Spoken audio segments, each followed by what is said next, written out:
This is Kristen Jones. Welcome to my project on Benjamin Britten and his work, A Ceremony of Carols.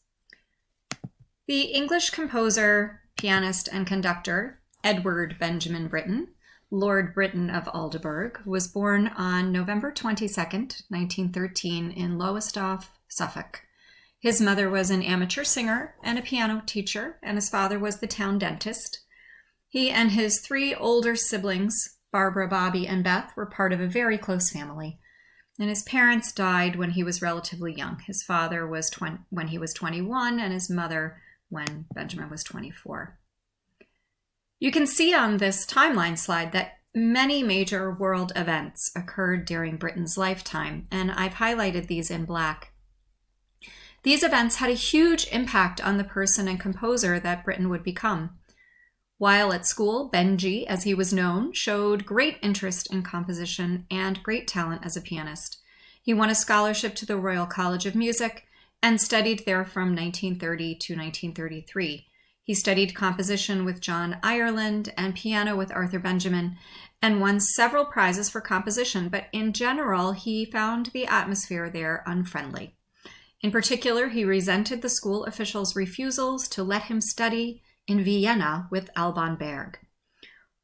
One prize that he won was a trip to continental Europe in 1934, and he took his mother along. He was able to meet many important contemporary musicians, such as Schoenberg, but sadly not Alban Berg. When he returned to England, he began to work with the General Post Office Film Unit, writing music for short documentary films between 1934 and 1936. While there, he met the poet W.H. Auden, and they became very close friends. During this time, he also met Peter Pears, the tenor who would go on to become his partner in music and life. In fact, Britten, Pears, and Auden were living together in the United States when World War II broke out. Britten and Pears decided to return to England. After a long, uncomfortable, and dangerous transatlantic journey, where German U-boats were a constant threat, the couple moved to Aldeburgh in Suffolk, where they would remain for the rest of their lives. They promptly received conscientious objector status so that both musicians could use their gifts to build English national morale. Many important wartime choral works followed, including the Ballad of Little Musgrave and Lady Bernard, which was written for English prisoners of war being held in a German camp in 1943. It was for male chorus and piano, and the music was sent via Red Cross POW mail. Britten practiced what he preached. This idea of usefulness to society was a recurrent theme in his life and work. In 1948, Britten formed the English Opera Group and the now world-renowned Aldeburgh Festival, along with Peter Pears. He was awarded the British Companion of Honor in 1953, and the Order of Merit in 1965. Britten had a serious heart operation in 1973, and he died on December 4th, 1976, while working on his opera, Death in Venice. He was the first composer to be made a life peer in 1976, when he was made Lord Britten of Aldeburgh.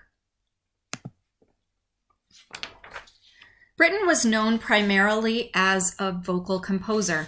His operas and song cycles were admired the world over and appealed to a mass audience. He wrote for specific people, not only Pears, but other major vocalists and instrumentalists of the 50s and 60s. He was quite successful and well respected during his lifetime, receiving commissions from major orchestras and opera houses.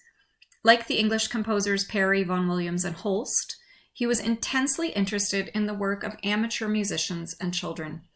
Many of his works feature children's choirs or child soloists.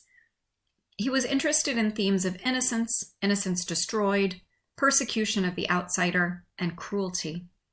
According to Richard Cox, ultimately, a picture of Britten emerges as a man of genuine concern for the welfare of young people, regarding their innocence as a treasure. End quote. In 1969, Britten himself was quoted in the New York Times as saying, quote, "I do know that violence worries me. I become frightfully angry when children are treated badly." End quote. The themes of his work reflected the turbulent and political social events of his lifetime. He firmly believed in equal access to England's cultural past and its music through youth education and participation. Here you can see Britten's major works and the genres he was engaged in composing for.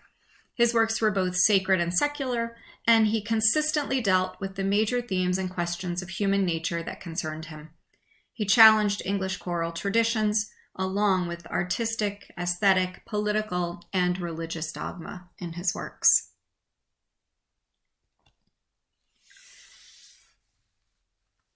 A Ceremony of Carols, Opus 28, was written in 1942. This 20-minute work was originally scored for a 3-part treble choir, solo voices, and harp.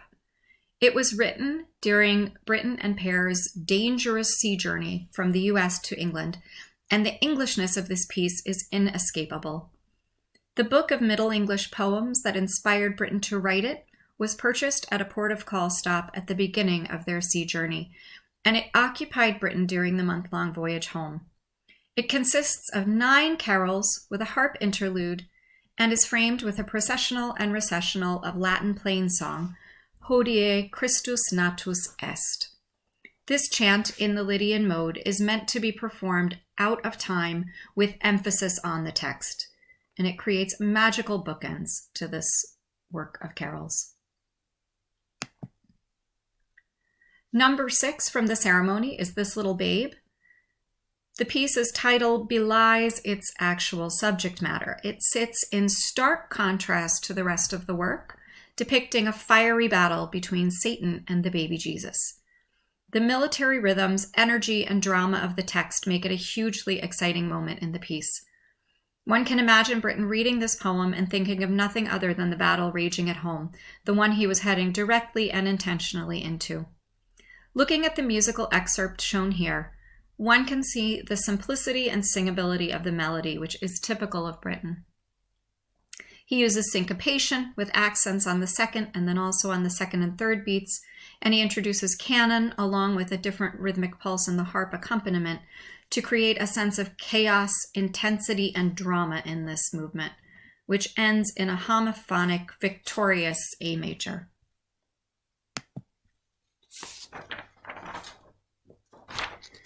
Movement number 10, Deo Gratias, echoes the Latin text from the processional and recessional. The text is dominant here, being set in a sharp staccato fashion to increase comprehension and emphasize the meaning of the words. Again, Britten uses tonality to show the victory of good over evil, with A major in the final stanza taking over from A minor to celebrate the triumphant rise of Mary, along with a rising vocal line as text painting. The final glissandos of the harp add to the victorious sounds of good triumphing over evil.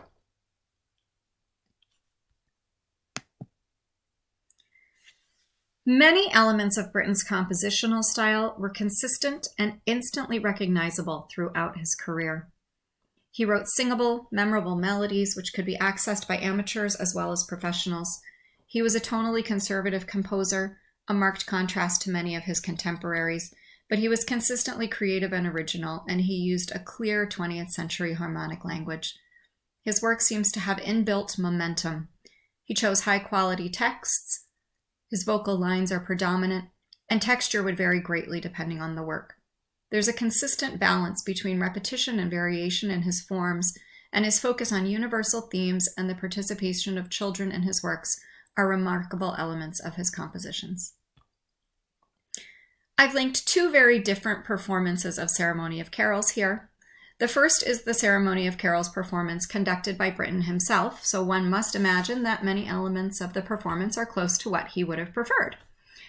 The second is a live video of a performance at Christ Church in Oxford, England, in a manner that it is often performed in today.